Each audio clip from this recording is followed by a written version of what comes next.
I thought we started really well. I thought we were competitive. I thought we played with energy in the first 5 minutes. And then, when they kind of went on their first run, it kind of deflated us a little bit, which I'm not really sure why. But the offense, I think, for us, it starts on defense. And we, struggled, scouting report-wise. We struggled personnel. We struggled to do what the coaches asked of us. And then, overall, we just played with more energy and effort, and, those are the things that just can't happen. What do you do when your head coach publicly throws the entire team under the bus after a crushing defeat?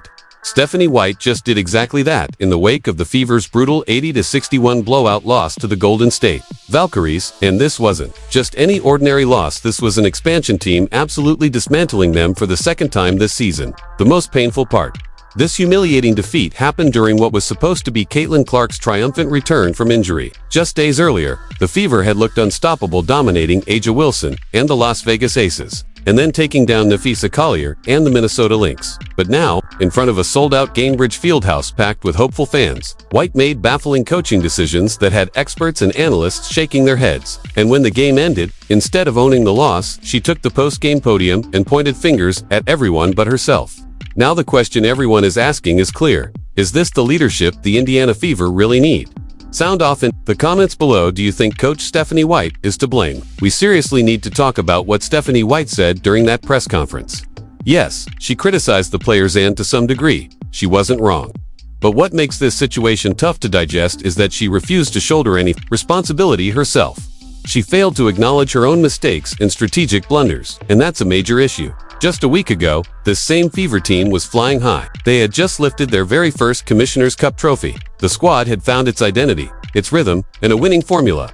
They didn't just beat the league's top players, they dismantled them. A'ja Wilson looked ordinary under their pressure, and they outplayed Napheesa Collier's Lynx team, proving that they were legitimate contenders.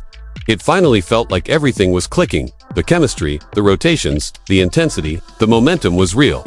Then came the highly anticipated Dateline 9th. Caitlin Clark's long-awaited return from her groin injury was meant to be a celebration. She had been sidelined for 5 games, including the historic Commissioner's Cup final that the Fever won without her. Her comeback had fans buzzing, tickets sold out, and the Gainbridge Fieldhouse was rocking with anticipation. Everyone expected magic, but what they got instead was heartbreak. Clark later opened up about how difficult it was to be injured, admitting, "It's honestly been really hard. I won't lie to you. It's tough preparing for games knowing you won't be able to play in them. I've had to remind myself of what I'm capable of in this league. Even while sitting out, I've tried to lead from the bench, to be a good teammate, to stay involved mentally and emotionally." She also explained how the experience had given her perspective, not just on injuries, but on teammates who may not get minutes regularly. "I think it challenged me mentally," she said. "It's hard to keep starting and stopping. It's hard when you're not feeling your best physically. But I'm just focused on getting my body right and staying confident. I want to do everything I can to help us win, again." And then, the game began. But instead of fireworks, the Fever delivered a dud. The Valkyries, an expansion team, looked like polished veterans, while the Fever appeared completely disjointed and out of sync. This was their second loss to the Valkyries this season, but this one hurt a lot more. This was supposed to be their redemption, their homecoming, their chance to make a statement with Clark back on the floor. Instead, they shot just 31% from the field and an abysmal 6 of 27 from beyond the arc. The once fluid offense looked stiff, awkward, and lifeless. The Fever managed to score just 19 points combined in the second and fourth quarters. Yes, you read that right, 19 points over 24 minutes of basketball. They allowed 10 offensive rebounds in the second half alone, giving the Valkyries repeated second and third chances.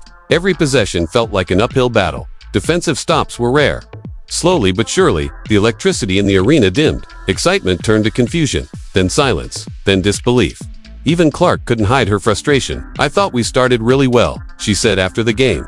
"We came out with energy in those first 5 minutes. But once they went on their run, it felt like we deflated, and I'm not really sure why." She added, "Nobody on our team played well today. We all need to take a look in the mirror and figure out how to get better. We've got to come back ready to work tomorrow at practice and be prepared to compete again on Friday." This wasn't just a push, it was a total collapse. And the problems weren't just on the court. The real shock came during the post-game press conference when Coach Stephanie White doubled down on criticism, not of herself, but of her players. "I think we didn't do a good job defensively," White said. "We didn't take away what their team likes to do. We gave up some critical offensive rebounds, and they capitalized by kicking it out and hitting open threes. Our effort just wasn't there. Let's talk about that effort. Stephanie White made questionable coaching decisions. That deserves scrutiny. She benched Lexi Hull, one of the Fever's most reliable defenders and three-point shooters. Hull had been a key starter all season, complementing Clark perfectly. She brought perimeter defense, floor spacing, and poise. But White benched her, just like that. Instead, she started Ari McDonald, a talented spark plug who thrived while Clark was out. But this move forced Clark out of her natural position and into an awkward off-ball role at small forward. Why take a generational talent like Caitlin Clark and force her out of the role where she shines brightest? Clark is a point guard. She creates, she facilitates, she runs the offense. But White took that away from her. When asked about the lineup change, White said, "We liked having two ball handlers out there, especially against a team that plays aggressively. We thought it would help C avoid pressure and preserve her energy by not having to bring the ball up every possession." While that idea might make sense on paper, in execution, it failed miserably. The offense stagnated. Clark couldn't get into rhythm. The team looked confused, disjointed, and unprepared. One analyst even said it looked like they hadn't practiced this lineup at all. And once the game started going sideways, White failed to adjust. The offense was sputtering. Clark wasn't touching the ball nearly enough, and Lexi Hull, the key floor spacer, remained on the bench. That one decision destroyed the team's spacing, ball movement, and identity. The offense became predictable. Shots were forced. Plays broke down. The motion offense that had captivated fans just a week ago vanished before their eyes. During that collapse, the Valkyries pounced. After the Fever led 22-11 with just over 3 minutes left in the first quarter, Golden State responded with a 32-12 run over the next 13 minutes. It was a clinic, and just when the team needed a spark, Clark's minutes remained limited. Yes, it was her first game back from injury, but in a game where the offense was collapsing, her presence was needed more than ever. Each time she sat, the momentum disappeared.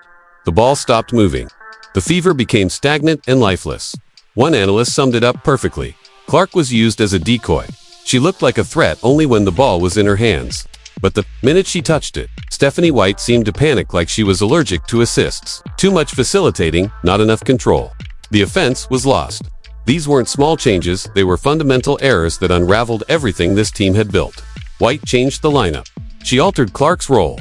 She benched a key contributor, and the result, a 19-point loss to an expansion team. But what came next hit even harder than the defeat itself. At the post-game podium, White delivered comments that stunned everyone. Looking straight into the cameras, she said, "I was disappointed. I felt like there was a lack of competitive fire. Outside of maybe 2 5-minute stretches, we didn't show any urgency." She continued, "Our attention to detail was poor. I don't know if it's a matter of not knowing the game plan or just not executing it. Either way, that's a problem." White made it clear she believed her players lacked energy and discipline. "Our effort wasn't there. Our execution was undisciplined. That's disappointing," she concluded. When asked why the team seemed so unfocused, she replied, "I don't think it's focus. I think it's discipline.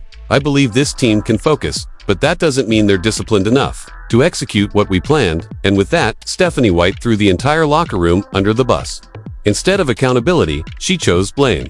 Instead of leadership, she chose finger-pointing. After one of the most disappointing games of the season, the question hangs heavier than ever. Is this really the voice the Indiana Fever should be following?